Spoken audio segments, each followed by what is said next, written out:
Hello, and welcome to the Metamorphics Podcast. Today I'm joined by Daniel Kim, an instructor at Psychedelic Somatic Institute, as well as a practitioner of somatic experiencing. Today we talk about complex and developmental trauma, as well as psychedelic medicine. And Daniel has about 9 years of experience sort of using the sitter model of psychedelic therapy, and he talks a bit about his transition more into a body-based relational approach to treating complex trauma, developmental trauma with psychedelic medicine. And so it's a really fun conversation, really warm, kind of just conversation between us. And if you want to learn more about Daniel, you can find him at his website, recoveryourcalm.com. That will also be put in the description below. Daniel, thanks for coming on the podcast. Yeah, thanks for having me. Very excited to be here. Good. So there's a lot I kind of want to dive in today with, but I think we could kind of just take it intuitively and I think we could have a really cool conversation. Maybe we could just start with learning a little bit about you. And I think primarily just for the audience, we'll be talking about PSIP, which I've covered in other videos. But I kind of want to hear a little bit about what you find relevant in terms of like PSIP and your work right now, a little bit about your backstory. Okay. So I'll start with that. I'm part of the PSIP or the PSI faculty. I'm an instructor based here in Los Angeles. So I'll train clinicians, healing practitioners for that modality. And I also have my private practice out here in LA. A bit of history, how I got into this space. My initial introduction into this work in general was through the underground space. So exploring MDMA, psilocybin, and being in that space, I think what led me to pivot was as I was working with people, and I was primarily working out of the guide sitter model.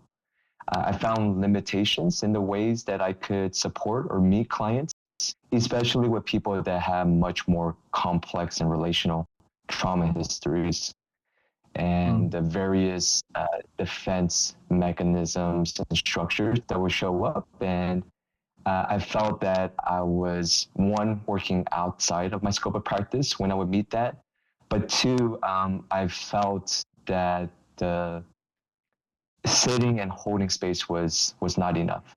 And so I put a pause to working in that way and started to do some more research. And my initial introduction into the trauma world was somatic experiencing. So it was through the body, through the nervous system. And when I first came across it, I was quite blown away. I remember reading one of Peter Levine's book shortly after I did an extensive ayahuasca retreat back in 2016. So my system was already primed and interested in that modality. But I initially sought it out because of the limitations of what I was seeing within the work I was doing, but also for my own healing as well. Because as I was providing space and holding that container for other people going into these experiences, I was doing a lot of my own psychedelic journeys as well too, whether that was in a ceremonial set range or compounds.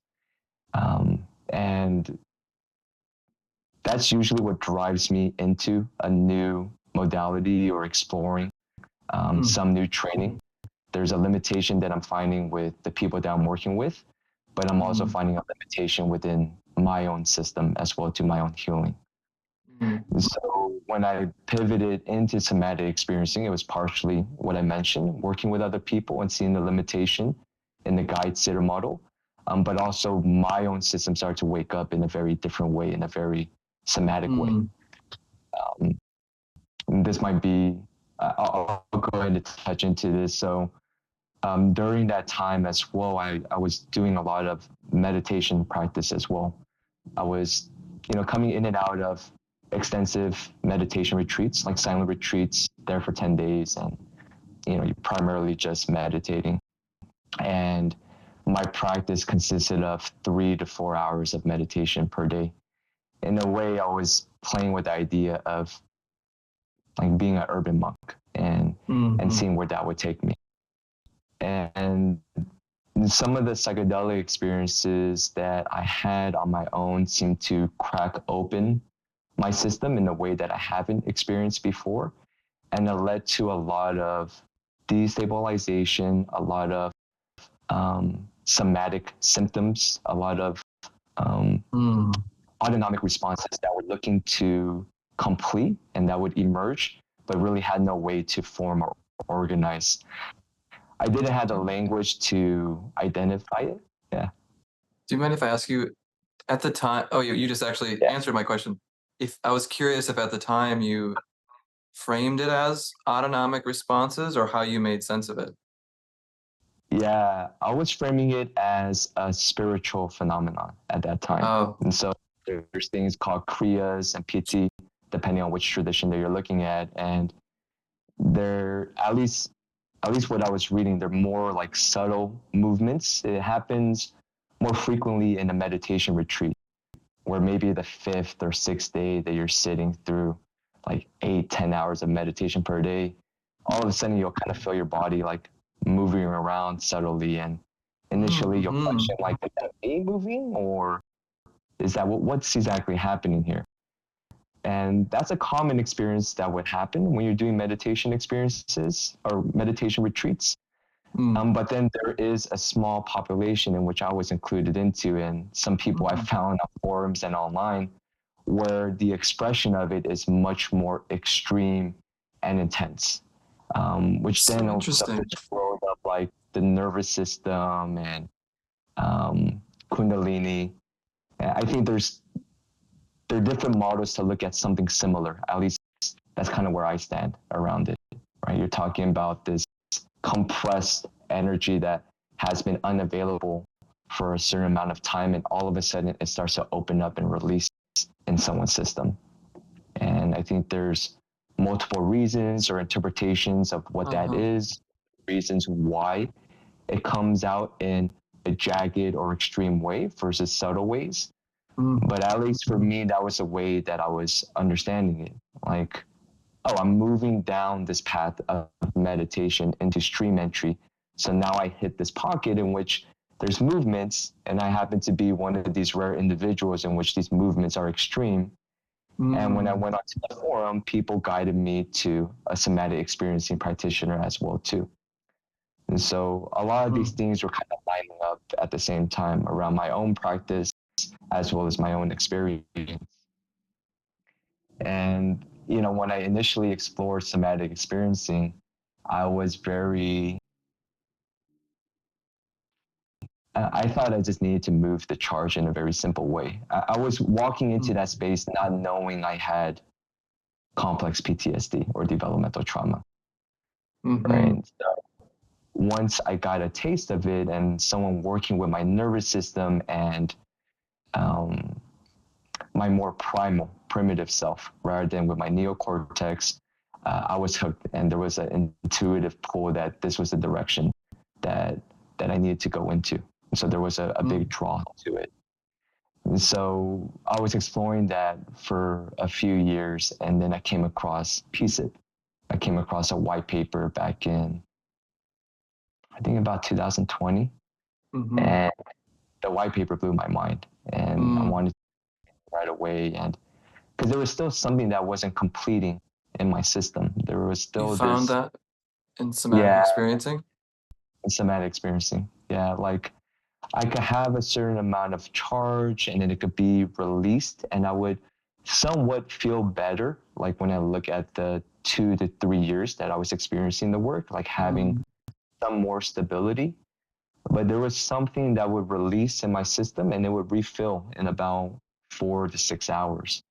And so, you know, when I think back on it now, there would be a certain amount of fear that would accumulate in my system, and it would be released before it will accumulate again, and I have to release it. So it started to have like a cathartic quality to it, which is not what somatic experiencing is about. That's not the approach. That's not what I'm saying.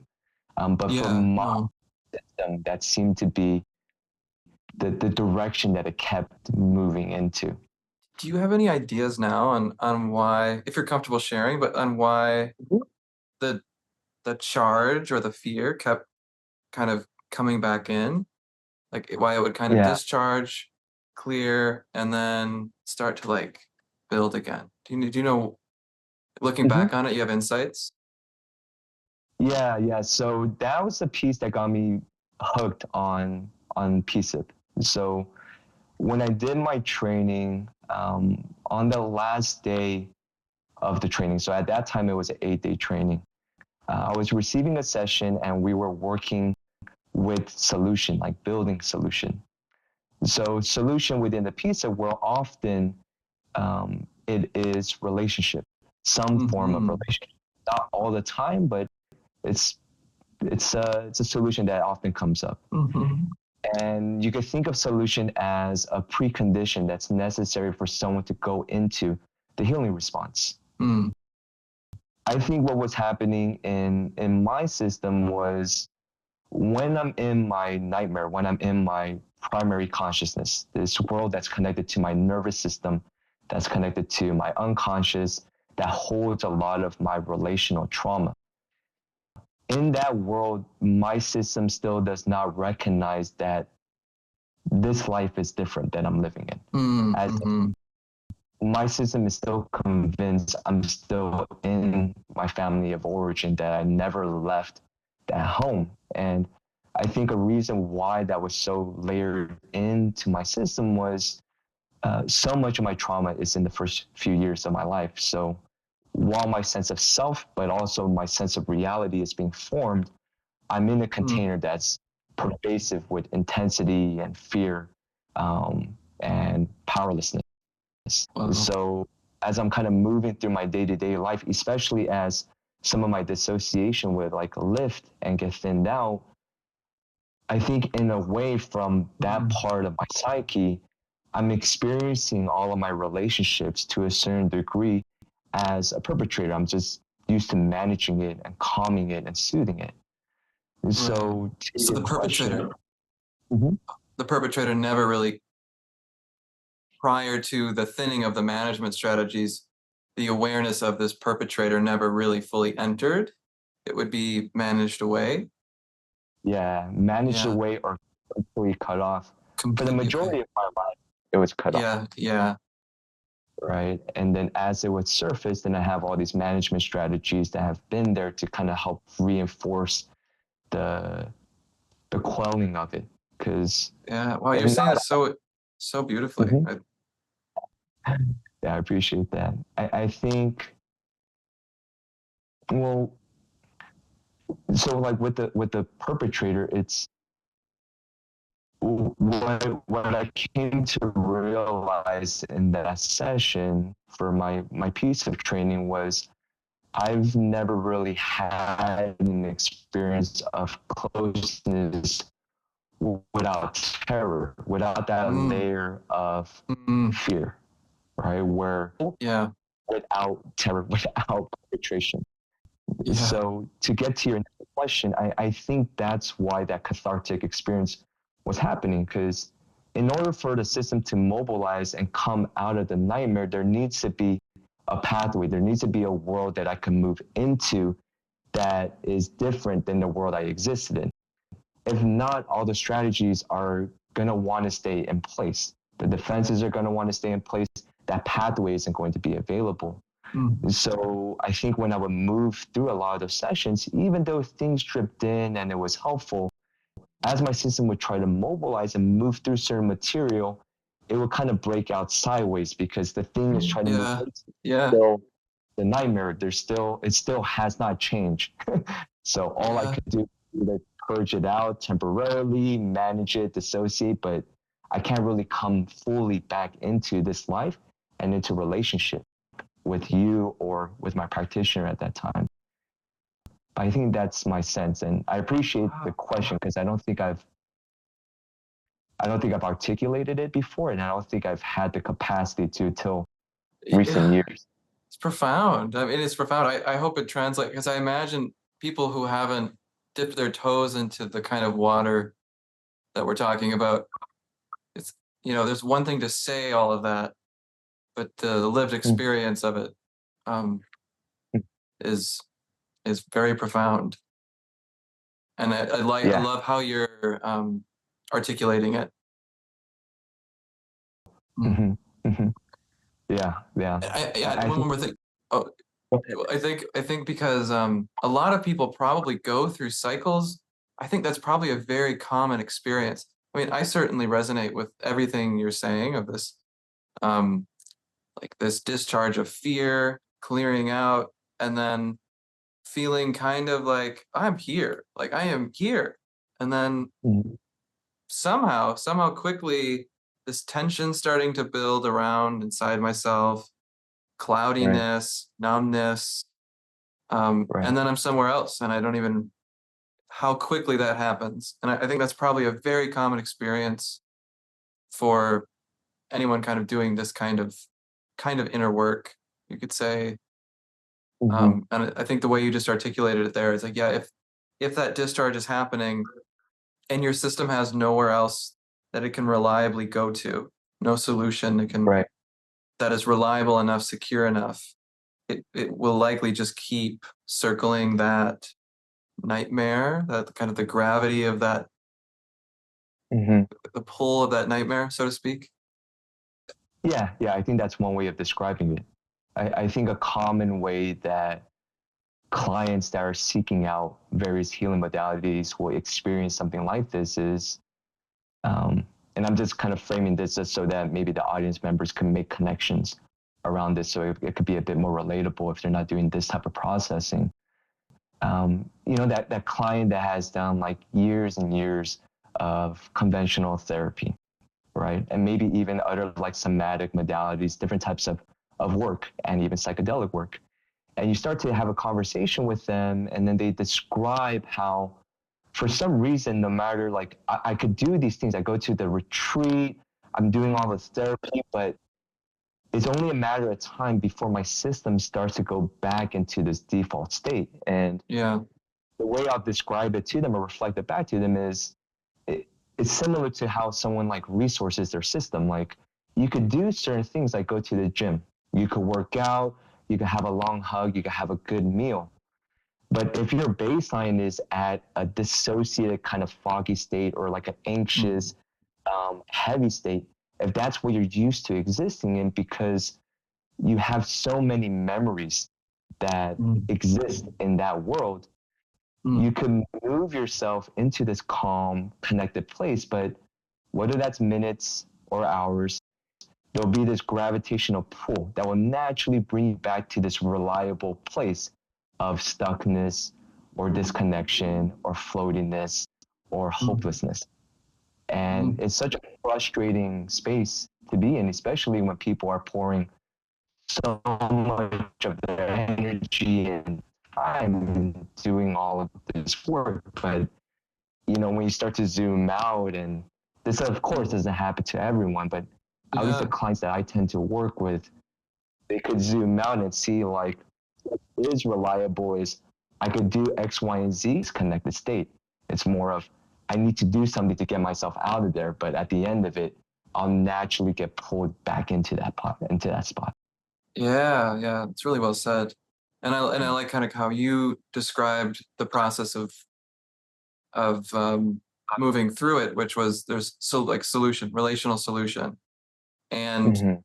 and how the sort of recharging of the fear came from a relational experience that was managed and dissociated off Mm-hmm. of the other, this perpetrator, and Mm-hmm. everybody around you is the perpetrator.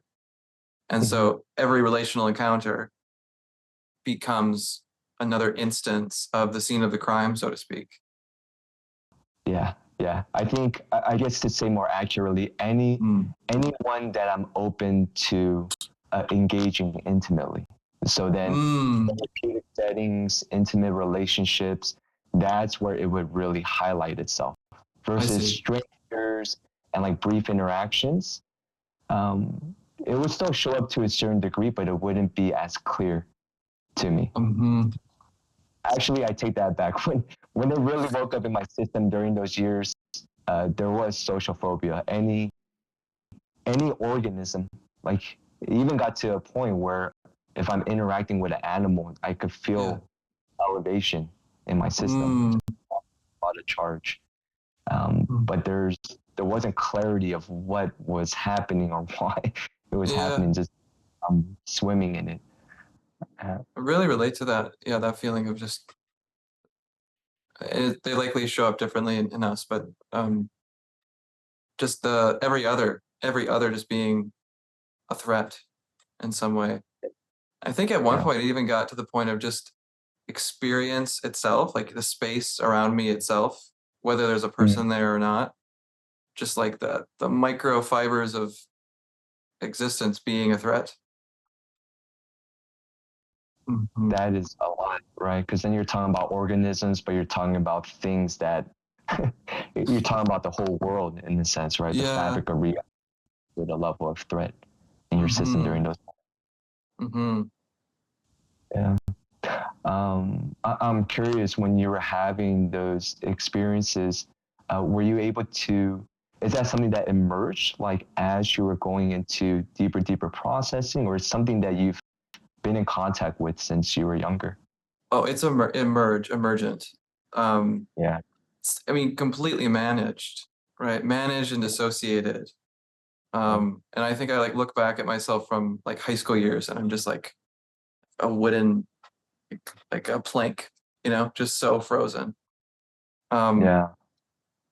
and yeah, I don't think it was until some of the layers of freeze relaxed enough, and I had even just any moment of relational contact with anyone that the severity of the threat kind of revealed itself to like kind of became aware of it. Yeah. Hmm. Yeah. Oh, I feel for you.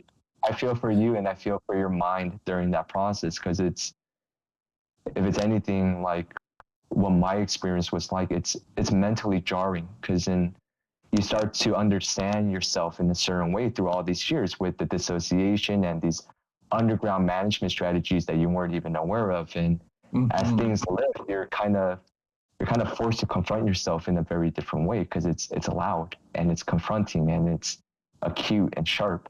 Oh, yeah. Yeah. Mm.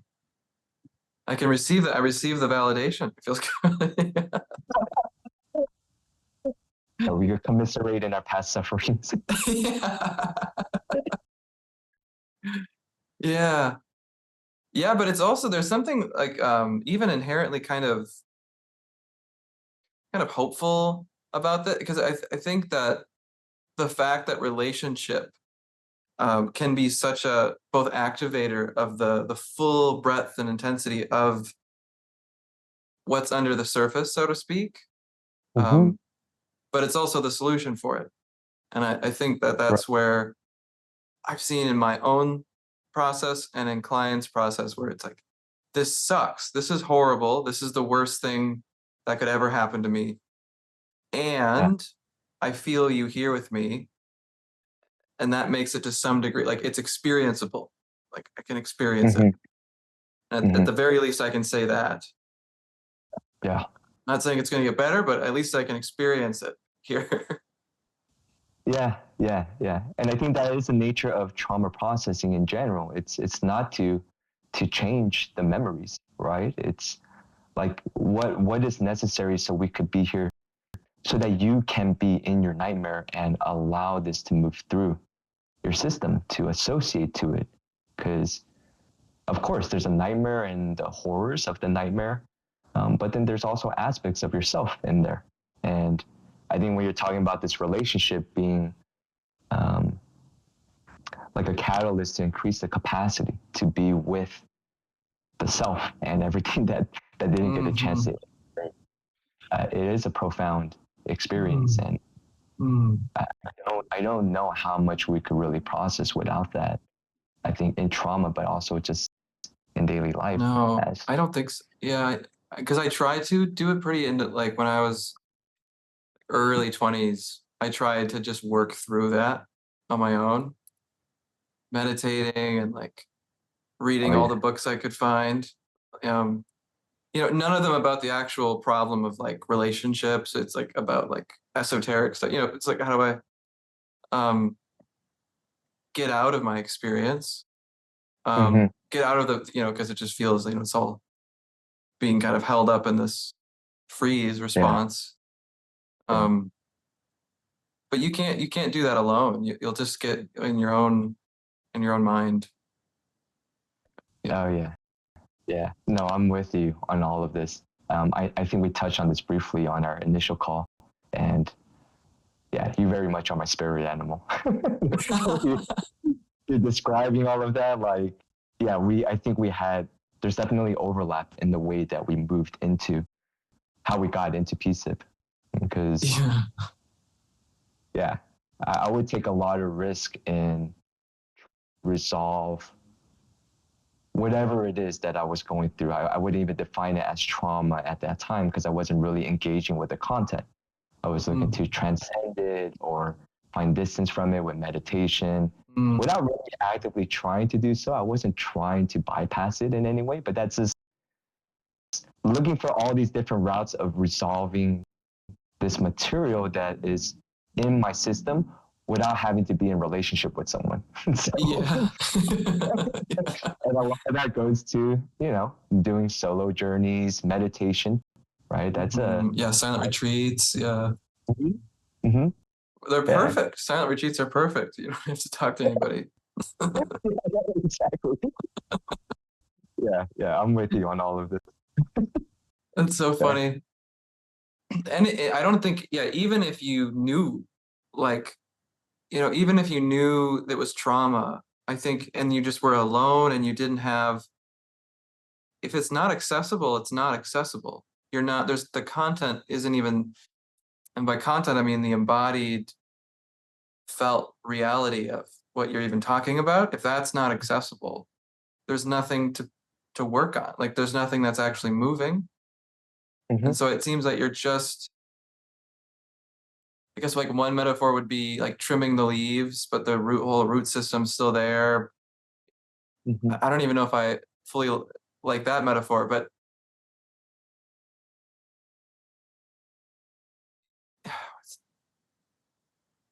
yeah, the felt sense reality is not being engaged with. And so what you have to work with is something that's frozen, essentially. Hmm. Hmm. And so every attempt to get out of it is just, you're gonna smack into this, like, whatever can't move, but you likely Yeah, won't even know what that is. yeah, yeah. Now, having detours, breaking out sideways, or creating something that has vitality if the body is frozen, and thinking that is the body, right? I've seen versions of that. Whoa. Or, I was just having this conversation with a colleague when I was doing more Vipassana meditation. And this is not to say it applies to everyone. I think it's the way that my mind took the teaching and played it out, as well as just how little solution had in my system and how unaware I was of my disembodiment and dissociation. With Vipassana practice, you're focusing on body sensations and doing body scans and tracking all of these things. I think for a lot of that time when I was doing that practice, I couldn't really go into my body, whether there was too much activation or my body just wasn't there. So I would try to like force my attention, like push myself into my body or try to get a sense of the shape of my body when there's just so much that's inaccessible. Yeah. Right. And Yeah. I think a lot of that is difficult until um, there's some psychoeducation and invitation to be with dissociation, because it was not that long ago that I realized, oh, I can't feel my chest. I'm just tracking my chest, having interpretations around it. And when I stop trying, like when I stop putting effort into it, it's like, oh, it's just empty. There's a It's void, just empty. Yeah. right? Yeah. And so, and that concept can be like novel for some people as well too, especially in some of these practices in which we train ourselves and we use some level of effort to nudge our attention into a certain direction. And then the idea that, you know, there is this process in which body could just be here, sensations could be here, stimuli move through body, and a natural emergence of an eternal world will be here without having to just keep pushing my attention from my head into my body. I know exactly what you mean. Yeah, it's like you're trying to, with your top-down awareness, start looking inside, like not teleporting, but like almost like drilling your way into an imagined body. It's like Yeah. not even the actual body. It's just this like a mental map of what your body where it probably is in space. Mm-hmm. Mm-hmm. Yeah. Yeah. I think like the sensation or like the texture of it feels like a floaty and you're trying to push it down underwater to kind of, you can feel like it requires some level of effort. And when you don't put effort, like some of us, we just stay here if we're disconnected from our body. That's And it's very like, oh, true. okay. That's the natural experience of where you're at as an organism. Let's start with that. Mm-hmm.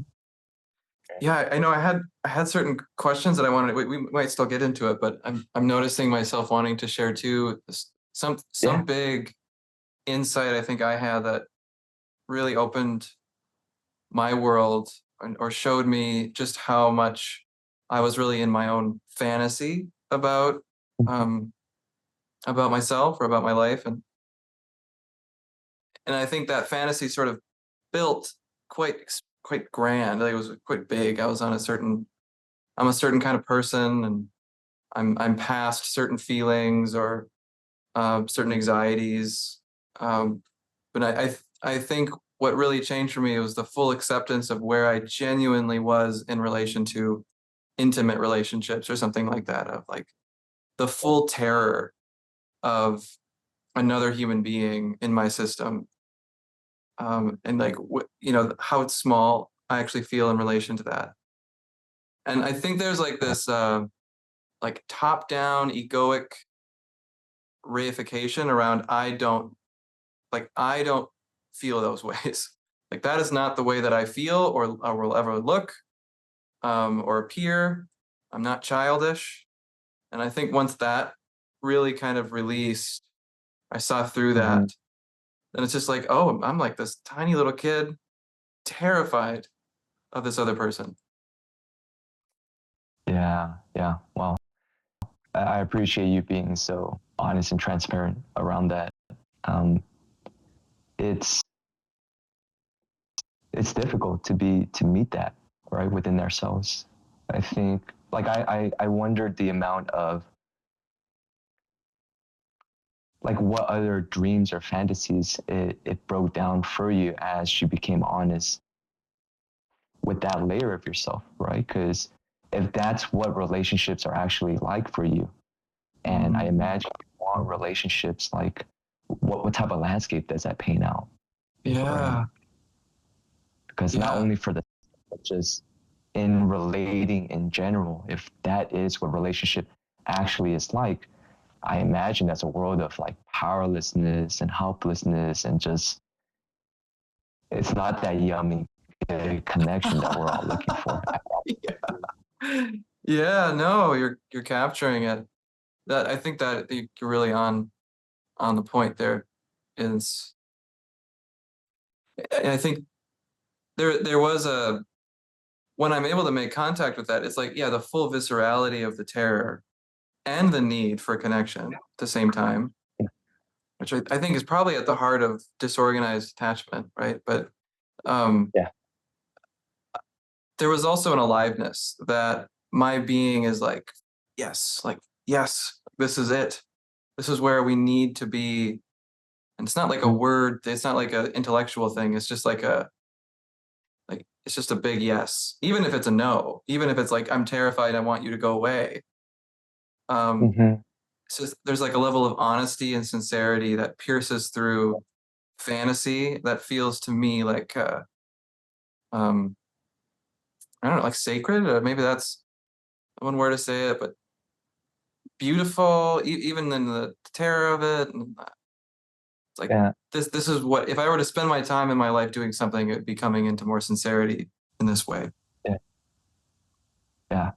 No, I resonate with that. I think there is like a sacred aspect to it. I don't know what other way to describe that level of honesty, because it feels, one, I think there is a lot of relief that comes with that level of coherence and alignment, because there's Yeah, not that's that a good way to say it. Yeah. that push and pull. There's not the fighting of the self or the history of the self.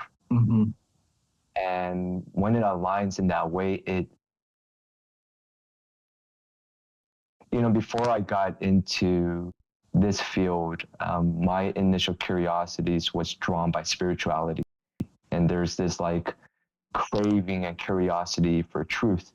And I kind of went in that direction for a handful of years. And I think when I landed here, especially with this type of work, I think what I was looking for was truth in the sense of what's underneath all the dissociation and the management. Like what is the truth for the subjective self, that experience, which I think when you're describing that, that's what I feel in my system.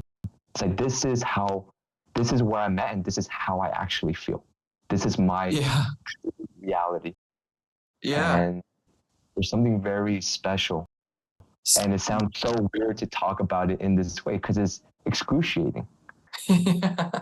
It's a fucking nightmare to be there. Yeah. But it's so, yeah, it's good. There's something really good about it. In the sense of it, like, this is true. Um, Yeah, yeah, yeah, mm, yeah, yeah. There is a surrendering aspect to it, right? You're not trying to fight. You're not trying to fight this nightmare or try to change it. yeah, yeah. I feel like it. Yeah, I feel like it, like try not to sound too poetic, but it's like a child of the earth. It's like, and this is where I am. This is who I am.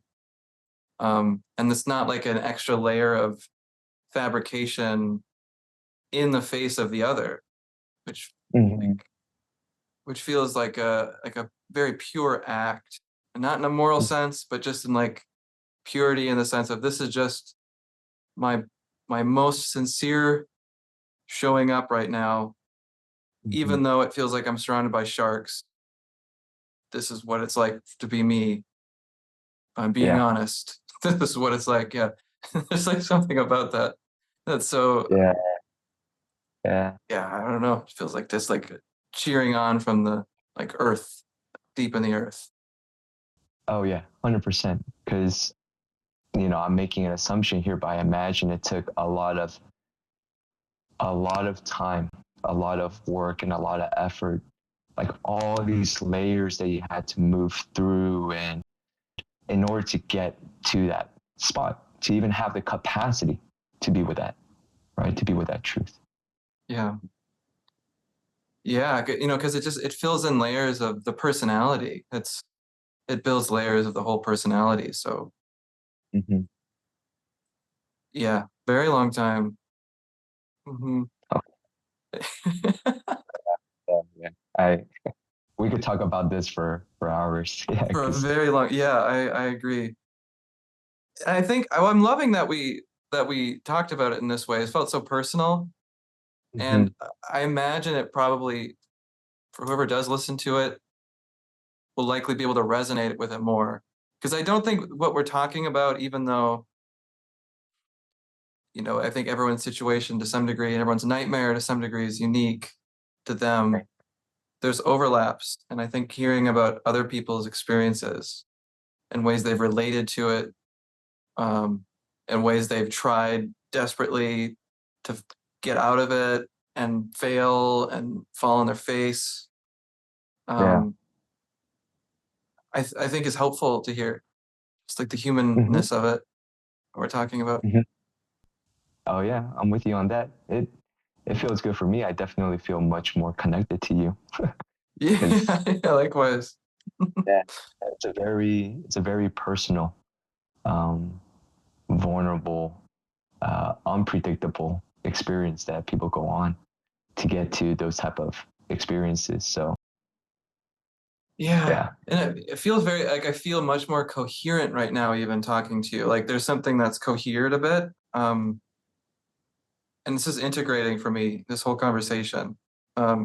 Because I don't have these conversations about my own process very often. Um, but I think the sacredness of it in its imminent human like small expression. Like it's not grand, it's not transcendental, um it's not bigger than human. It's like more, even more human. It's like fully going Mm-hmm. into the human. And in that there's actually like a lot of sacredness Mm-hmm. that my being really resonates with. But it's hard to say that, I find. It's like um because I think maybe the sacred is painted even in my own life as something that needs to be out of being human or something like that. I was also associated with like Yeah. um this like sort of transcendental space or something, Mm-hmm. emptiness Mm-hmm. or something like that. Yeah. Yeah, yeah, I hear that. I think that is a common association around sacredness. And I don't think I've described that aspect of my experience as sacred, but when you did name it, that very much I resonate with that. Mm. I think the ways I described it when I've gone through moments like that, it just feels it, and you're capturing the paradoxical nature of it as well too. Like it's so in the biology, it's so in the humanness, the animalness of ourselves. And at the same time, it feels like a spiritual experience for me personally. Yeah. There's something there. Yeah. Yeah. Even though it's so grounded in this, in our biology, in the Mm. moment, in the relationship, in our subjective story, which, when we're thinking about transpersonal, we're transcending the content of the self as well too. Yet, Yeah. Right. Right. Yeah, exactly. And I think something even on a maybe this is still spiritual, but like on a less spiritual level, like something in the my whole system, I think you were saying like coheres, and it's like I'm doing an honor to the truth of my experience. And so something right. in myself yeah, kind of gets made like right. It's like, oh yes, this is true. And so there's something in that experience that just it's like coming home to yourself a little bit. Like others, Mm-hmm. this is, and we like that. People like to do that. People enjoy that. I think not maybe not at Yeah. the moment, but maybe not. This might not be an enjoyable experience, but I think we something in our maybe something in our nature resonates with that Mm-hmm. turning to what's true in ourselves. But there's a lot, like obviously a lot of resistance and aversion. Mm-hmm. Yeah, Mm-hmm. Yeah. Yeah. Because depending on what that truth is, there might be not only certain conditions, but a certain amount of support that's necessary to be with that truth, to come out of the dream, to that's come it. out of That's the. yes. Yeah, So I want to check like pulse, just pulse check here, how you're doing. But that could be a really good segue into a question I had for you, for sure. because you're right that I think what we're saying is like experiences for us that have like a certain trajectory that has felt like more of a homecoming than even more nightmare. But that's Mm-hmm. not the case for everybody, and that's for some people they do need more preparation. And Mm-hmm. and I think I needed a lot of preparation. I don't think I was the person who could just jump into this. I think it certainly took a lot of years and years of like without like not intentional, but I was preparing for this kind of um, movement into deeper relationship. But I'm curious for you, with your clients, what does preparation look like? I think you've talked before about like internal and external resources and support systems. Yeah. So I'm trying to get a sense of what my client's resourcing capacity is. So, what their ability, how effectively can they manually shift their nervous system from an agitated or dissociated state into a calm, regulated state, right? Because I think that's more so a learned behavior.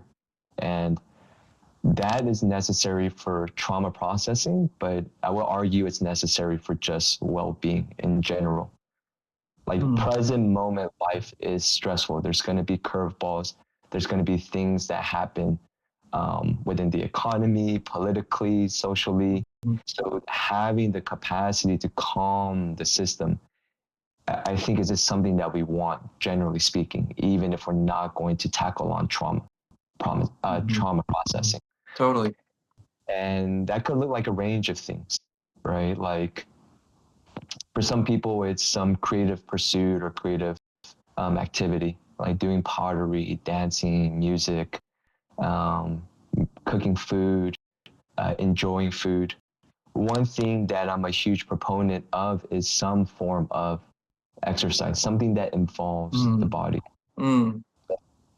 Whether that's just walking around at night or jogging or strength training or yoga or boxing, something that's habituated, some routine that's put in place before someone starts to go into the process. The reason why I'm big on having that in place before is as you start opening up doors in someone's system, there's going to be more agitation. There's going to be more intensity that their system's going to have to manage, calm, soothe. And the likelihood that they're going to build a new pattern while they're moving into more destabilization or intensity, I think the probability is like much lower.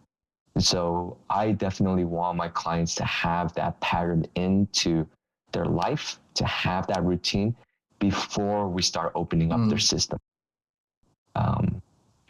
Another piece that I really want to get a sense of is what does their relationships look like? What does their community look like? I think when I was exploring this work, just generally, right, trauma processing in the beginning, I wasn't so focused on relationship or community, which I think people can extrapolate from what I've already shared, just how avoidant I was around relationships and trying to do all this processing on my own because there's all this fear and terror around relationships. And it was a bit of a learning curve for me, I think, with my own process, but also the way that I would work with other people, especially within this modality piece of it, because it could be incredibly destabilizing. There's all of this material that starts to emerge and people have to grapple with that they've spent years tucking away, whether through their biology or through their management strategies. And I think that piece around, so to that learning curve for me was, it took some time for me to realize how you need relationships outside of the four doors of the therapist's office for things to expand into, for impulses and different ways of connecting that have been dormant or haven't felt safe enough, or places to start taking those risks in connecting in a different way, to play out beyond the relationship with a therapist. And so I know I'm speaking of this in a more like logical, like technical way, but I think in a more humanistic way, we just need people. We need people, we need support, we need someone to be there as we're re-entering these worlds that likely there was not that many people or not someone that could hold you in the way you really needed to. Because if that was the case, it's likely a lot of that trauma would have been held differently in your system, to say the least. Right. Exactly. Because I think that's one component that could change the nature of an overwhelming experience. I think that's the one variable that could make where the same event is taking place and the absence of a secure relationship could lead to a traumatic event that gets stored and covered in dissociation versus an overwhelming, intense experience that came with some connection, stability, and getting onto the other side and not being logged and stored in your system for years. Yeah, I so resonate with what you're saying. Mm-hmm. I really like that. I think about that. I don't know entirely. So curious on if you have thoughts, because I imagine people listening to this podcast, but also I think selfishly, I would like to integrate this into my practice as well. And Mm-hmm. yeah, how to, I mean, on the one hand, it's just, I think as you come more into your own truth, your own lived experience, your own honest, sincere relationality, um, Right. you will start seeking out people where you you feel genuinely connected to, and it's not you're not replaying out old scripts where there's like a secret handshake that happens where I'm going to um, get really attached to you, and then you're going to betray me, and then I'm going to feel betrayed and angry, and then it's going to be this blow Mm-hmm. up. Um, Mm-hmm. you'll be able to seek out more sincere, honest relationships on the one hand, but I also Mm-hmm. think it's important to have those relationships even available. And I think for some people, if you're having this big, um, this bomb going off in your psyche, and Mm-hmm. then you're going to an apartment and you're alone, and there's no one on your phone that you can contact and reach out to, and you're alone. I think that that could be a really destabilizing experience in itself. For sure. Mhm. For sure. Yeah. There's a few things that come to mind around that. Like, I think one of the reasons why we want some version of that put in place prior to going into, like, prior to a psychic bomb going off in someone's system is, at least within PSIP and this type of work, people will reliably feel worse before they feel better.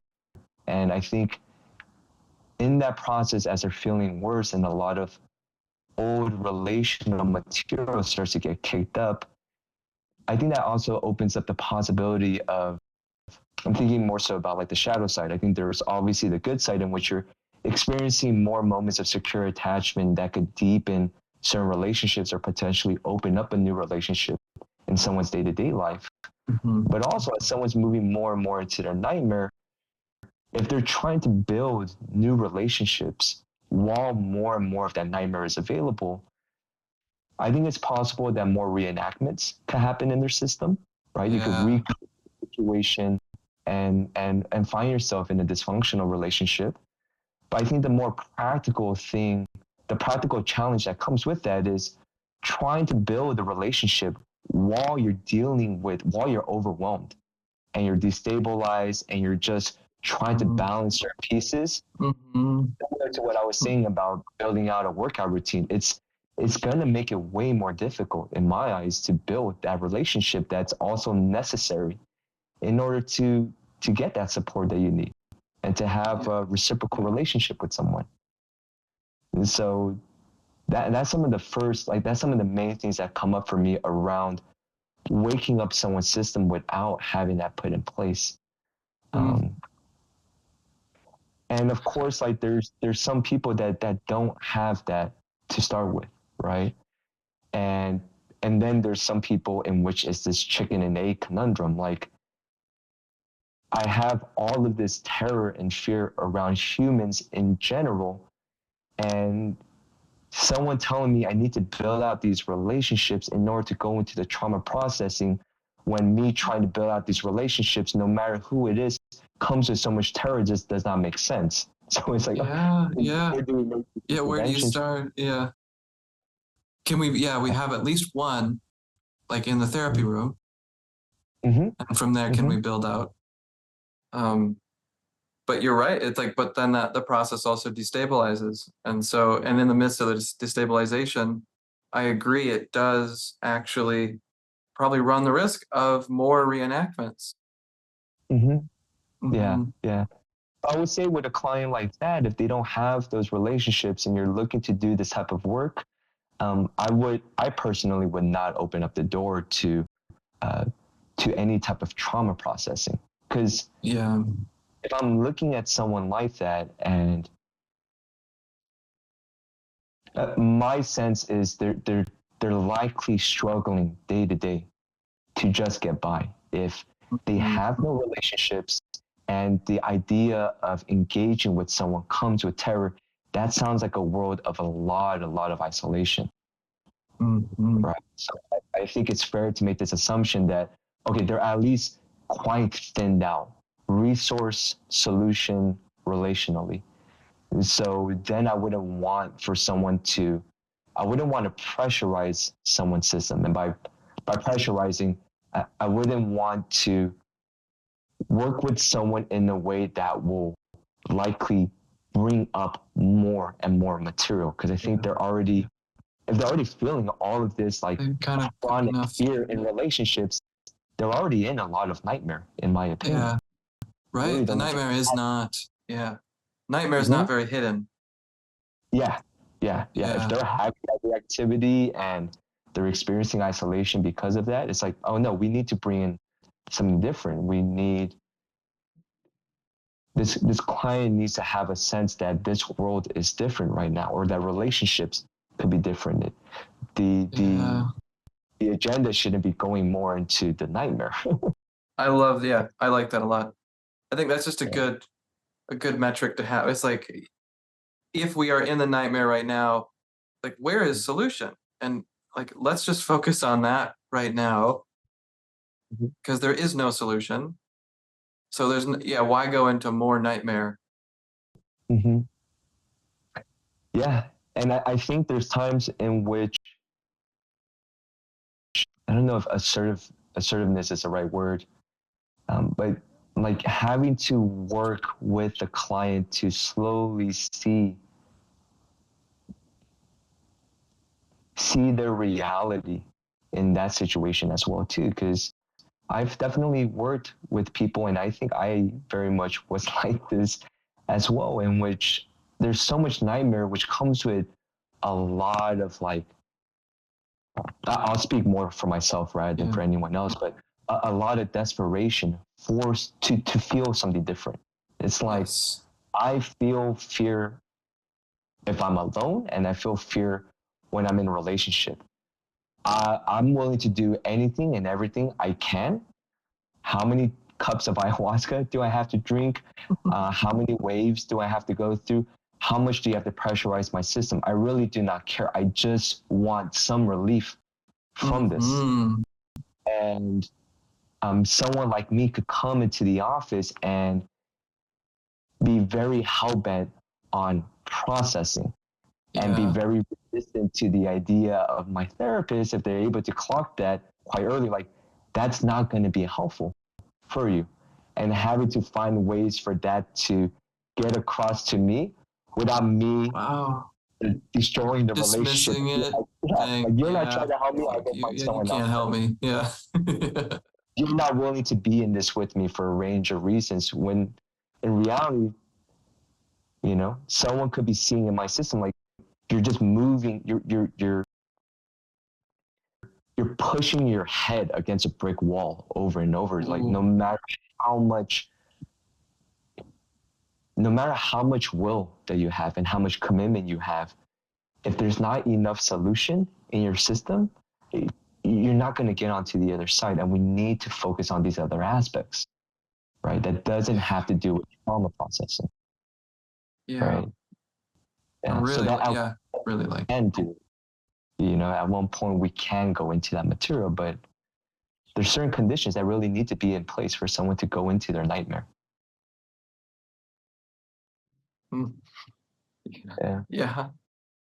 Yeah. And I think too, like, what you're saying is being in a position to even know that, you were hinting at this, but being in the position to even know that there's fear everywhere you go is actually a good thing. Like, that's Mm-hmm. amazing. If you can have that awareness, it sucks, but it's like, that's way better than things are fine. I don't know what's wrong. Something Mm-hmm. feels wrong, but I think it's because I'm not making enough money or something like Mm-hmm. that. No, Yeah. I think you're talking about something very real there, right? Because if there's more coherence around that, and that could create a need for something different, that could create a need for a solution. If someone is experiencing fear, but they're not connected to it, and it's like, no, I'm safe and I'm good, they're not really experiencing the pain of it. There's no real, I don't know how strong of a motivator someone would have, how strong of a drive someone would have if they're not seeing their experience as, okay, this is a bit problematic. Like, there's at least something off here that I'm feeling fear with any type of human connection. But if you're not seeing that, like I had this call not that long ago, and it was a consultation call, and this really sweet individual just describing their experience and some of the work that they've been doing, and celebrating that now they felt like I'm starting to feel safety for the first time. It's great, like with some of this medicine work that I'm doing, and went on like describing like, yeah, I've been feeling so safe and calm, and my body's all tight and I have all of this tension and bracing, but like I'm feeling safe. And I kind of Uh, reflected that back to this person, and I think that captures some of the dissonance that people can have, in which, yeah, I feel I'm safe, but as I'm talking to you, my throat is tight and my mm-hmm. psoas is gripping. And Yeah. there, Yeah. I think a lot of us will report from our rational self, Right. right? The Our rational. discrepancy, right? Like Mm-hmm. this vast discrepancy between our conscious, rational assessment of the situation versus the lived, felt reality Right, of the situation, which can right. be so radically opposed, or just not, like, there's the gap between what we think about it and what we feel about it can Mm-hmm. be so vast. Even if you've been doing significant inner work of all Mm-hmm. forms for a very long time, that gap can still be so profound. Yeah, yeah, yeah. And I think to what you were saying, like is when that when that gap isn't so like wide and severe, there is a benefit to that. There is a benefit to being closer to one's experience, at least if there is the right container for it, if there is the right Correct. support, Yeah. if there is enough resources to be with all of it, right? This doesn't apply for someone that doesn't have those resources or the support, because then you're not, it can't move anywhere. Then this is going to be purgatory. But It's just like a hellish reality that you're living in. mm-hmm, mm-hmm, Hmm. And so I think when my clients do get to that place, it's kind of a relief in my own system. It's just like, oh, okay, we can actually work with this. Like, we can find solution here. Um, yeah, but this is a container that is is like, is safe, is actually safe, is contained. Um, mm-hmm, it's not like on public transit or something like that. It's Which mm-hmm, would not be the right environment. mm-hmm. Yeah, yeah. Because I think in a way, public transit, that would not be the ideal situation for sure. No. Because I think one way of looking at this is some form of destabilization. At least if someone is feeling it for a prolonged period of time, and the symptoms are very loud and on the surface, I think there is a time and place and a container in which destabilization is inevitable, necessary, but a part of the process, is a byproduct of someone moving deeper into the work and getting onto the other side at some point. Versus if someone is having those symptoms, that destabilization, and there's nowhere for it to go, there's nowhere for it to organize, for it to be held, I don't know how helpful that is for an individual. I think for someone like that, it might be more helpful to just resource and stabilize and move away from it, because in a way you're going to be experiencing all this pain. I don't want to say for no reason. I think people could draw a lot of like teachings, and people have their own relationship to their pain, but thinking about it specifically from a trauma processing lens, if someone is going into destabilization and intensity and there's nowhere for it to organize because there's, like, let's say, not enough solution, right, I think we're starting to open up the door for potential re-traumatization. Yes, agreed. Right. Agreed. Yeah. And I think this is too with your work, because I don't use medicine in my work, but with your work, I think the sensitivity to that, to dysregulation, is just much higher. It's certainly present in all therapy, that especially depth therapy, in general. But I think also when medicine's involved, it's just the threshold of where the management threshold thins out much faster with medicine.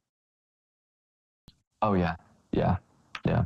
I think the combination of medicine, especially cannabis, because of the way it thins out dissociation, and by thinning out, like it fades, and the world that exists underneath it starts to emerge, because there is a world underneath all of that disconnection and floatiness and numbness.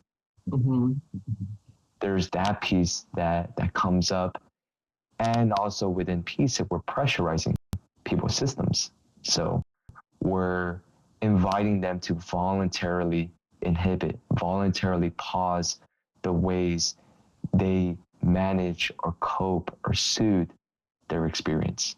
Yes. And there could be a whole world underneath a self-soothing breath. Right? A whole world beneath a self-soothing breath. Exactly. And I think that's kind of what, when you say pressurizing, it's the selective inhibition. So it's just, people might, around certain terror, might kind of like, do something with their eye, or kind of start tapping their fingers, or just even the way that they're breathing. We'll try to get rid of, or soothe, or manage this really horrible feeling. Yeah. And what selective inhibition does is it's just like, well, try not doing that. Try not managing or inhibiting, or getting rid of that horrible feeling. Yeah, yeah. Which is a scary process in the beginning, as well as it could be a shocking process for many, because I think in ways there's a handful of us that enter into this work and have no idea how much we've been managing our symptoms. Yeah. How much we've been resourcing our symptoms, and even thinking that we were processing material, but we were just getting really good at compartmentalizing, intellectualizing, and putting it to the side.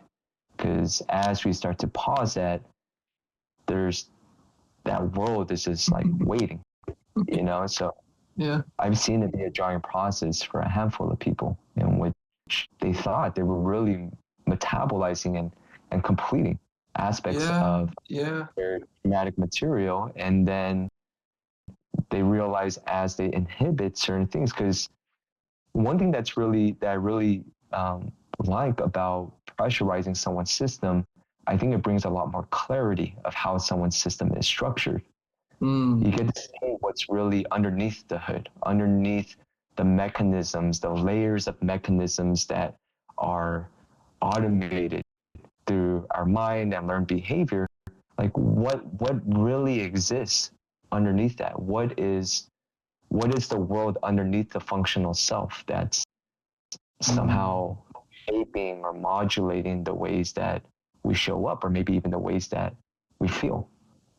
Mm-hmm. And I think to what you were saying around sacred or truth, I think that is one way of getting closer and closer to that.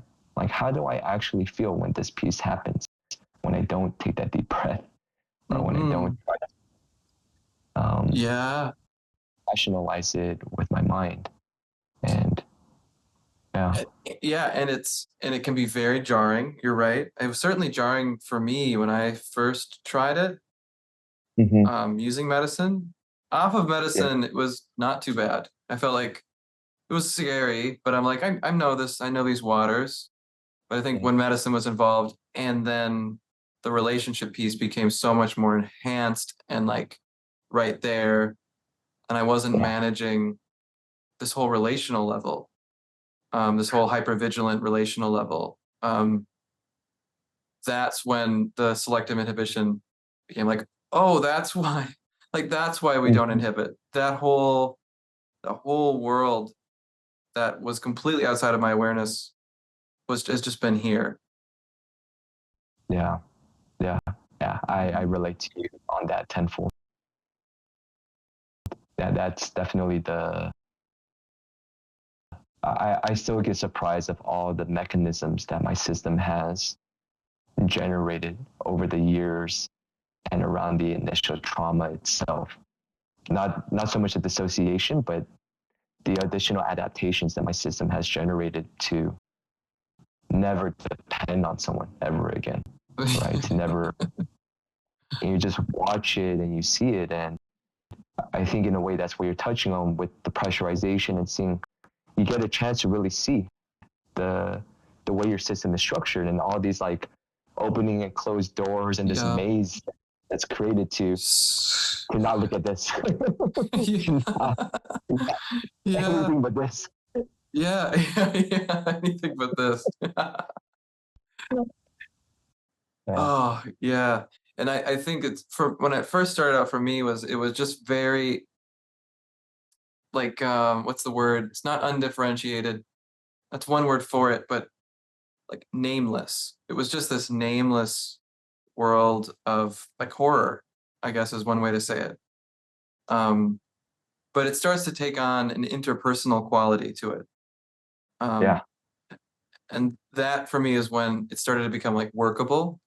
And Mm. I think that's when my own system started to be like, well, like, let's get interested. Like, let's get curious about it. And then even the more top down, like secondary consciousness was like interesting. Like, I wonder what's going on here. Like this is something that is applicable to my life. Um, Right. that's what I noticed.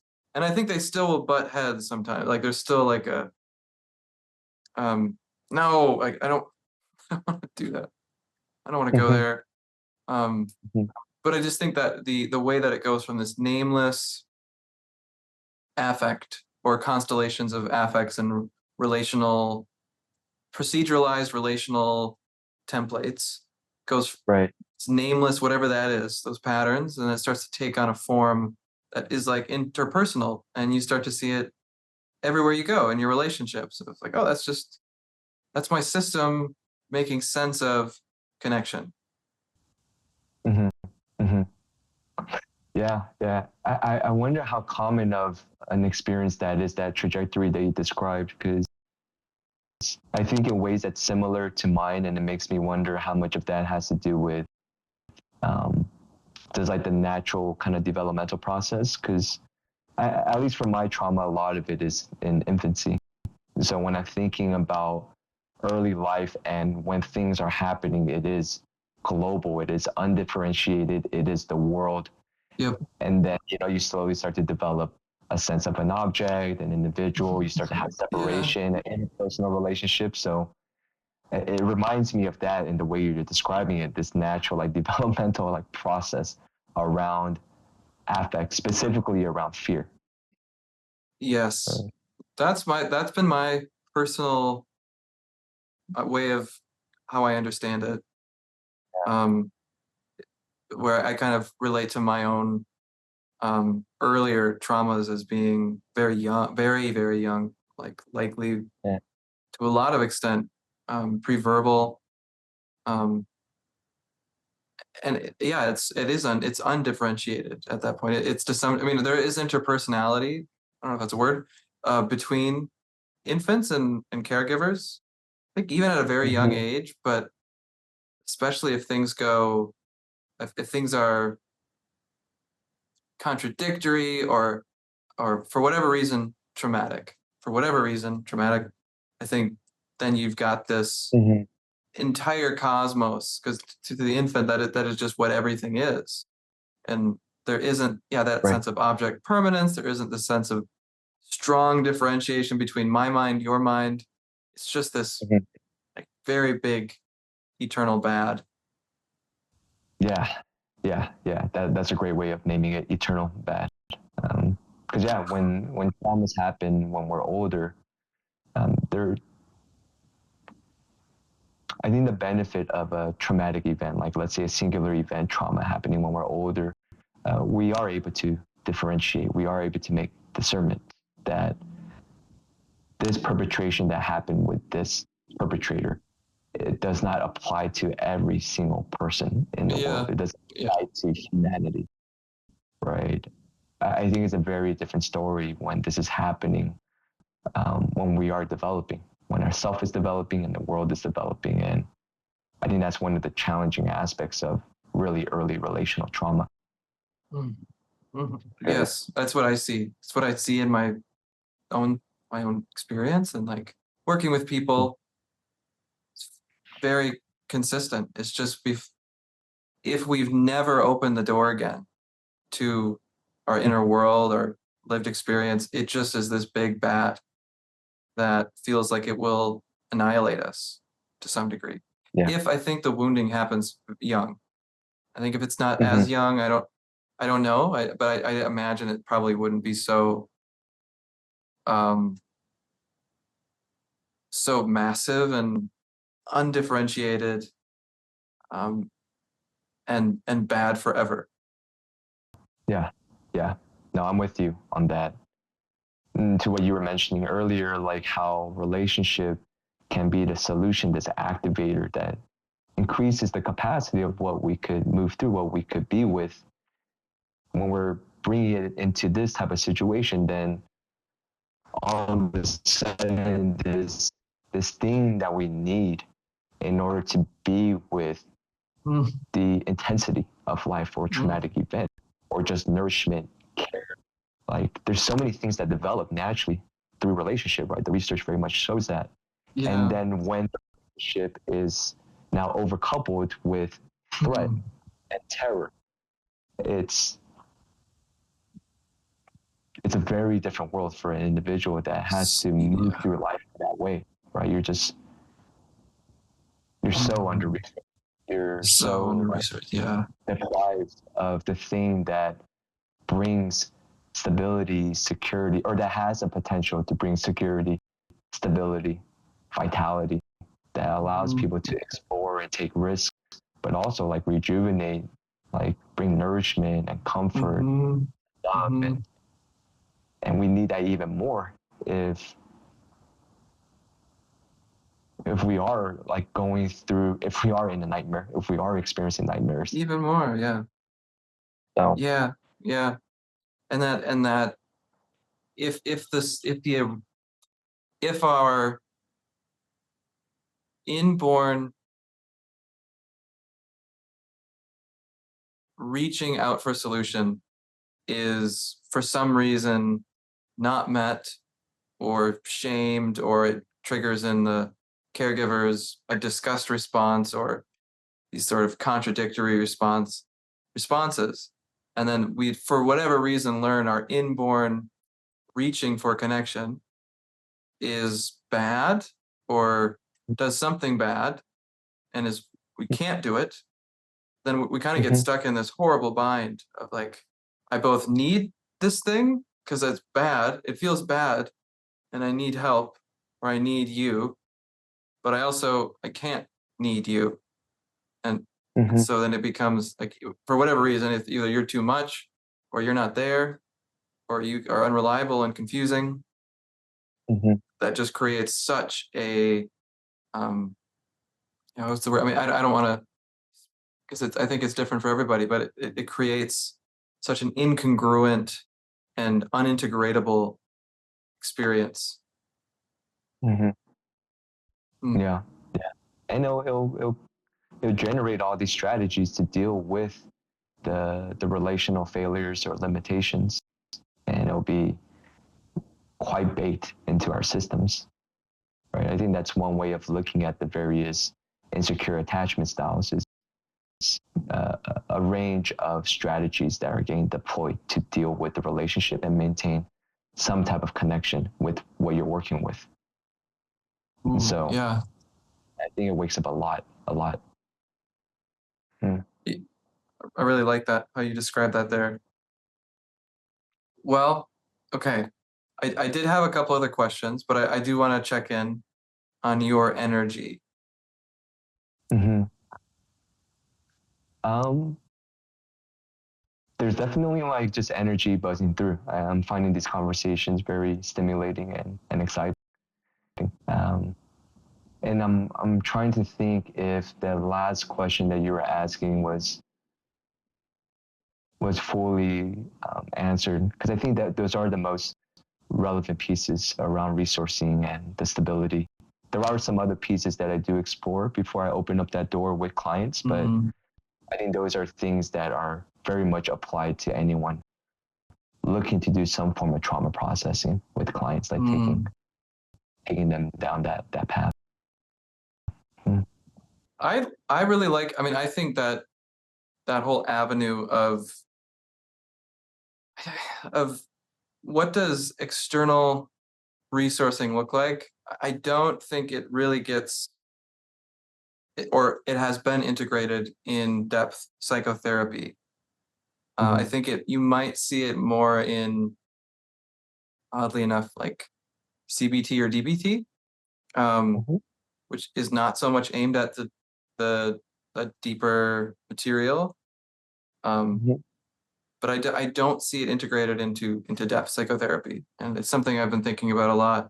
Because you're right. I mean, I think when we are, if our external, if our external world, which let's just say if our relationships um, are either absent or uh, chaotic or invalidating, or to some degree mirror our family life, um, it becomes a sort of cycle of, it will likely bring us back into that same nightmare, the same Mm-hmm. gravitational pull of that Mm-hmm. nightmare, um, until we start to Mm-hmm. actually find relationships in our life that are more empowering, or more to some degree connective, more open.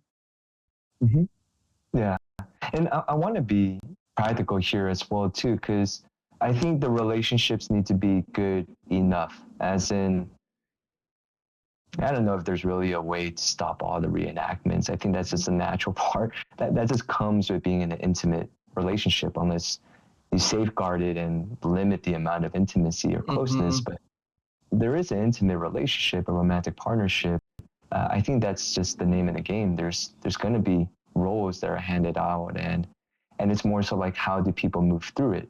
So as long as it could be contained and it's a fairly like functional, healthy relationship, even though these things can like show up and play out, I think that's completely okay and completely fine. Mm. I Hmm. think it's more so in a situation where someone just does not have relationships, Mm. or the two relationships that they do have are clearly dysfunctional, Mm. right? Right, right.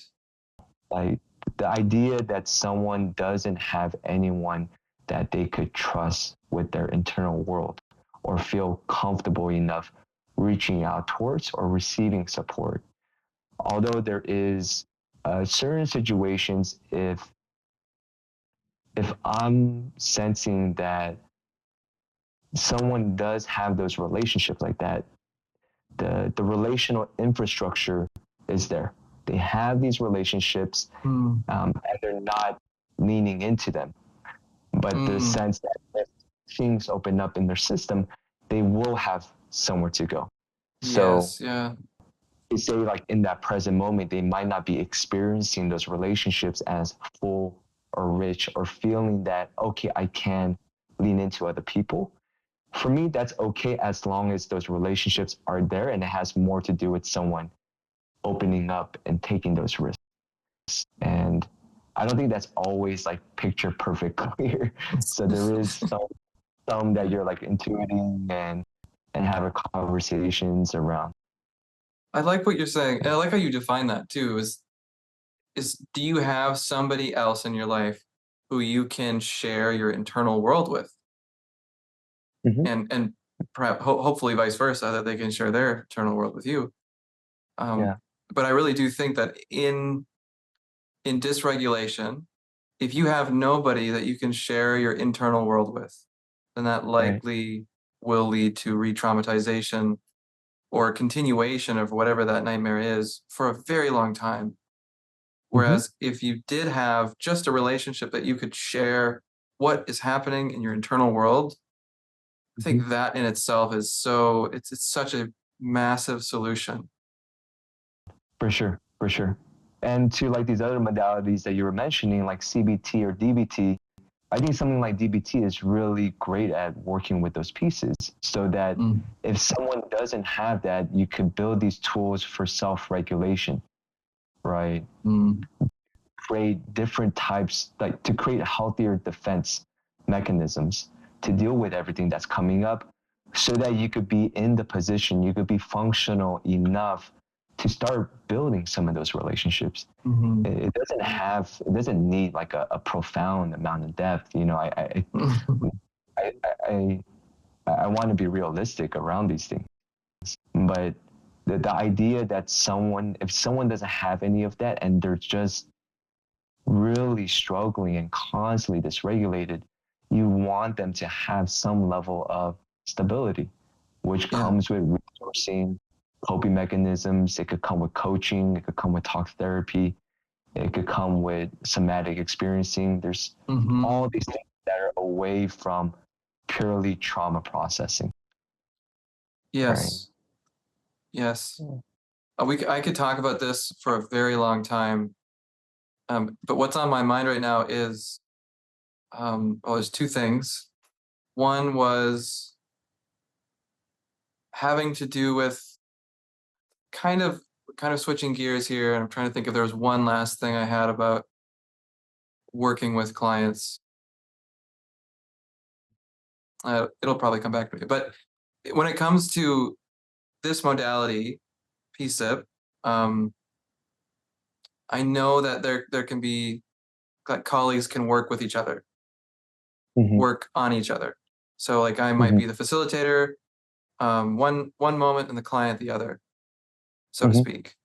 And I'm Mm-hmm. curious about the dual relationship aspect of a highly relational paradigm. I'm so curious how that works.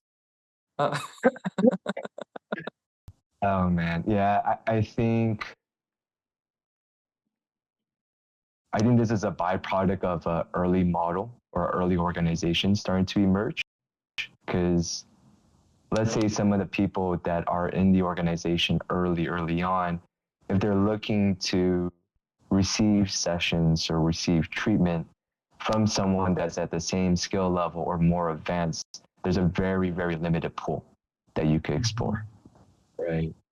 And there is something nice about trading, but that does open up the door to dual relationships.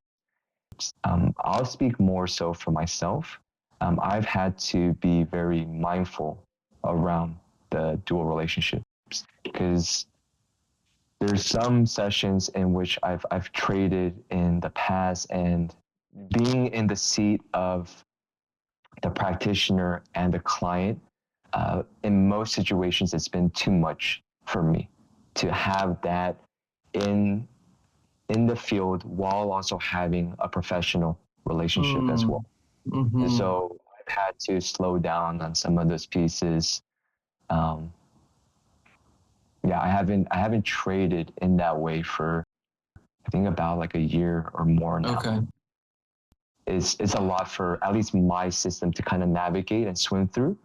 I think it's different for each person, but it does very much open up that world of a dual relationship, Yeah. and I think it's a different type of dual relationship than if I was trading a somatic experiencing session with another somatic experiencing practitioner, because you've experienced this work. There's a lot of relational elements that could happen, a lot of negative transference, especially bringing on the medicine. And just because the session ends doesn't mean that your psyche lets go of this role that Yeah. you handed to this other Well, I'm person. going to put away the transference and the projections. Now that the session's open, it's like, yeah, it would be hard for me too, I imagine, to fully, I would imagine I'd have to kind of dissociate a little bit. But I agree. I think probably for some people, they could just go into it, flip a switch, and then now there's a different relational structure here. Yeah, some people have a higher capacity around that, and I think everyone has their own like personal relationship, their comfort level around dual relationships. But like I said, I think it is more common in certain aspects of PSIP because, well, this is a common thing that happens in any of the training modalities that I've explored. Within your cohort, you trade sessions, right? It's just we're working with medicine and we're working with a lot of relationship and a lot of transference. So the stakes are higher. And because it's such an early, I still find PSI to be in its early adolescent stages. It's such it's such a young organization. And because of that, it comes with certain types of constraints, as in limited practitioners or limited therapists at a certain like skill level. And so I think it's a byproduct of where we're at. Yeah. And then the other thing that I think about quite a bit with PSIP, or yeah, with the model is the role of the facilitator. And let's see, how do I bring this up? Because you're bringing up enactment, and it's kind of facilitated. So you use selective inhibition, you use medicine, there's a container, you are a facilitator. And there's a degree to which you don't self-disclose. I mean, because you are taking on many different roles for this client's psyche, many different characters that are being generated, and you are the participant of them. And I noticed with different therapeutic modalities, there are different ways that therapists will approach that specific question of like, what am I as the facilitator? Am I a participant observer? So is like some of my subjectivity allowed here? Or am I completely neutral? And I am just a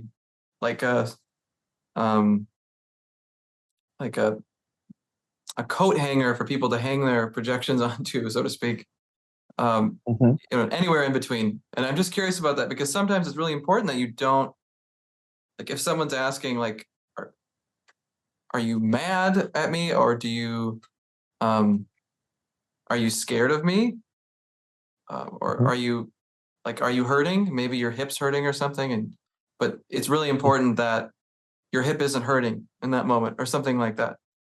I'm just curious about like, when does subjectivity, and maybe there's no clear answer here, but I'm curious if you have thoughts on that, like, balance of disclosure. Yeah. Well, I think there's two channels that I'm looking at. There's one in which I am looking to be a canvas for someone to project upon, right? And if they're handing out a specific role, like let's say a perpetrator, as long as there's enough capacity in the system to move through this, I'm doing my best to not shape that projection. I'm doing my best to not shape the memory that we're touching into. Now, alongside that, I think there is a world in which sometimes, even while we're doing the processing, like in the selective inhibition container, where there could be subtle layers of self-disclosure, because I could lean on self-disclosure to create some sense of relational solution, maybe empathizing or sharing like how I'm being impacted by that, right? As in, oh, I'm seeing where you're at, and if there is this bottom-up experience I'm having, I think most, if not all of the time, I disclose that to a client. So I'm stepping into that container with someone, and as we're moving through their dream world, I'm allowing myself to be impacted. There's certain pieces where I'm being impacted and I'm managing it, and other pieces where I'm like allowing it, right? Yeah. I think I try my best to not be impacted by the negative transference that's being handed off. But if I'm being impacted in a very human way, like me as Daniel, maybe that's one way that I'm seeing it, where I just see someone that let me try to bring up an example to make it more clear.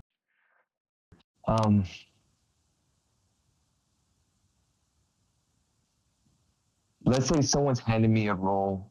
Someone's handed me a role where I am this bystander parent, right? Like you don't see me, you don't care about me. And as I'm kind of moving through that and I step into that role, there will be a time where we're moving into it where enough of me will be like immersed into that I start to feel I start to feel a certain way. Like I feel heartbroken and I feel hurt that I did this to this person that I care about, because there is this natural care that's being created through this relationship.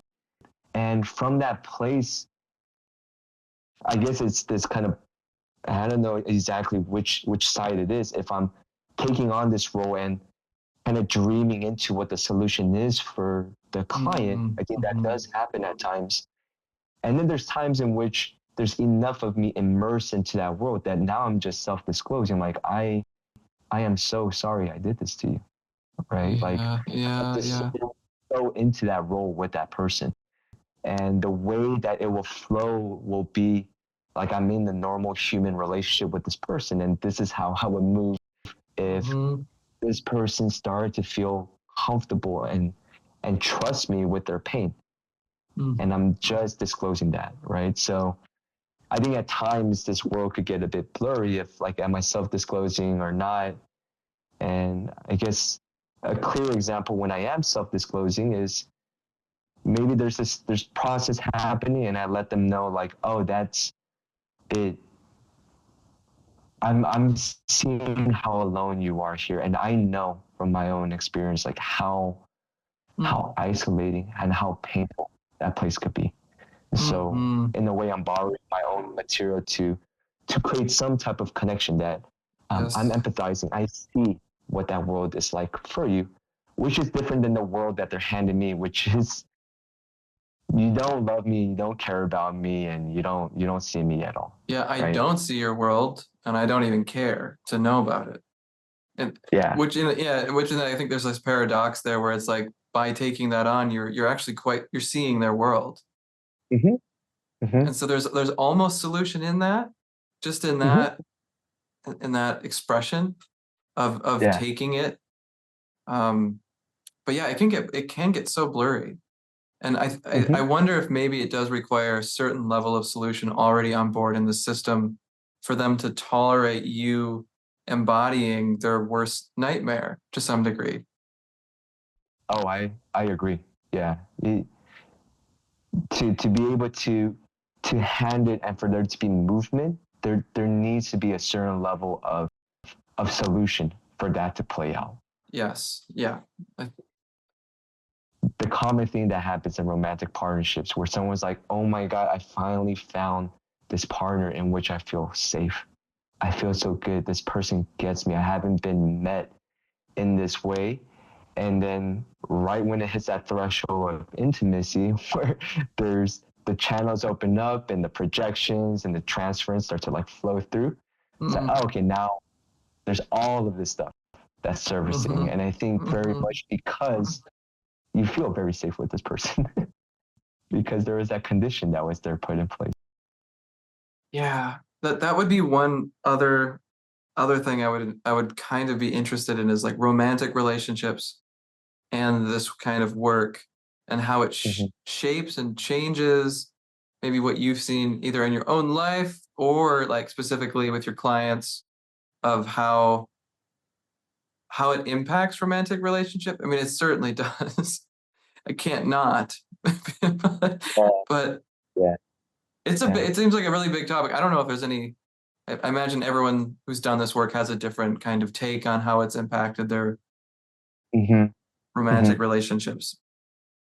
Oh yeah, yeah. So that's one thing I keep an active pulse on if someone is in a committed relationship and they're wanting to keep it, because this work could stir up things in the relationship. It could wake up more negative transference that's looking for a home to reside in. And if it's not, one of the likely places it goes to is a romantic partnership. And so I think the different ways I've seen this work impact a romantic partnership is one, someone could end the relationship. Another one is it could demand the relationship to grow and change as the individual is growing and changing. Another one is it could be a home for a lot of support and reparative and corrective experiences to play out. It's like, oh, you have this relationship that has all this availability and it's ready for it. And as someone's system opens up or some of these relational needs become more available, there's this pathway that's just nice and ready to just take it on in the relationship. Best one case thing scenario. That, best case scenario. Best case scenario. When I'm tracking someone's relationship as well too, because and typically when you're working with someone, you start with the positive transference. You're looking to build the relationship and build a certain level of trust. There is some strategy and thought behind that. Because if you jump right into the negative transference and evoke that, and there is a good chance that the relationship will just implode. There's not the structure that it can like really lie on and depend on for all that material to come through. And so you're wanting to work and build the positive transference. And sometimes someone's system will just start handing out the negative transference at one portion of the work. There's like a readiness and a ripeness, and it just happens spontaneously and organically. At other times, it might be a decision that is made, or a decision or a curiosity that's made by the practitioner or the therapist. Like if you're keeping a pulse on the romantic partnership and you're starting to get the sense that, okay, there's a lot more negative transference that's flowing into the romantic partnership, possibly flowing into the romantic partnership, because someone could be going through this process and they start looking at the relationship differently. Like, is this the right person for me? Are my needs able to be met? And some of that could be objective. They could be waking up to the reality of the relationship, especially as new things start to wake up in their system, new needs or new, more security in expressing the needs, right? And boundaries. Or it could just be that it's transference. It's this relational, this relational material that's flowing into the primary relationship and now starting to distort it in a very global way, or the combination of the two. Yeah. Ways that you could explore that or experiment that as a therapist practitioner is either having a conversation and like having a conversation with the client and seeing what it would be like to voluntarily open up the door to negative transference with you, so that if more of that flows, let's say it is negative transference that's distorting the romantic partnership, it's like let's have more of that come here. And then from that position, as I'm more of the neglectful bystander mom or dad, let's see how you experience the relationship back at home. And I think that opens up an opportunity to get more clarity of how much of this relationship is being distorted by my past and how much of it is just how the relationship is structured. Cool. Wow. Yeah. Well said. Yeah. I feel like there's so much in what you said there that we could unpack it for quite some time. But I think what you're naming too is especially the discernment between to what degree is the negative transference playing out in my relationship, because I've kind of got the positive transference with you, my therapist. And to what degree is my relationship playing out in this way because either the therapist is unwilling or something's happening with the client to bring the negative transference into the room. That, or is this relationship just objectively really not the right fit for me? Yeah. Because like, let's say when we're thinking about a reenactment, right? Let's think about like creating a relationship, right? Recreating a relationship for similar feelings or thoughts to come up, and you do that within your romantic partnership. I think there's two ways in which that reenactment happens. One, you find someone that is structured in that way, so you don't really need to you don't need to project material onto this person. This person is structured in this way, and now you get an opportunity to reenact all of this like relational dynamics. Or the second one is maybe the person isn't so much like that, but they're safe enough for you to start projecting this material. Whether you start to paint them in a certain way or you start to tug unconsciously in a certain way so that they start behaving differently in the way that in the way you might need for that reenactment to become much more real. And so I think those two different like pathways could show up within this conversation that we're having. Like you could get more clarity. Is this relationship structured in this way because I found someone to very much be this person? Or is there enough of this person that it can be a different relationship and a lot of it has to do with my distortion and the negative transference that I'm placing on this individual. Right, which then can reinforce their behavior towards me. And yeah, I think it's really cool. I like what you're saying. Yeah. And one little thing I'll say about that as well too, that type of transference, that type of negative transference or distortion of the world, which could be relational, but it could also be nervous system based, where you have a lot of like hopelessness or powerlessness in your experience, and it starts to distort your reality. That could be projected into your life in general. That could be projected into your private practice. That could be projected into a training modality that you're exploring. It could be thrown into your friendships, the way that you see the world. It doesn't have to exist only in your romantic partnership, although the relational reenactments will more likely find its way into romantic partnership rather than others. I think that's such an important point. I think for me, especially, a lot of my own negative transference just kind of went to the whole universe. That's how I conceived of it. Yeah. This feels like a good sort of like landing place. Yeah. Positive. It was a long conversation. Yeah, this was a great conversation, Daniel. A lot of fun talking to you. Oh yeah, it's already 6:18. That flew by. Yeah. And I really, really enjoyed that conversation, and as well as your willingness to like share your own process and what it's looked like. There's a nice like relational kind of element as we're navigating and exploring a lot of these topics. So really appreciate it. Yeah. Yeah, and would love to have you on again.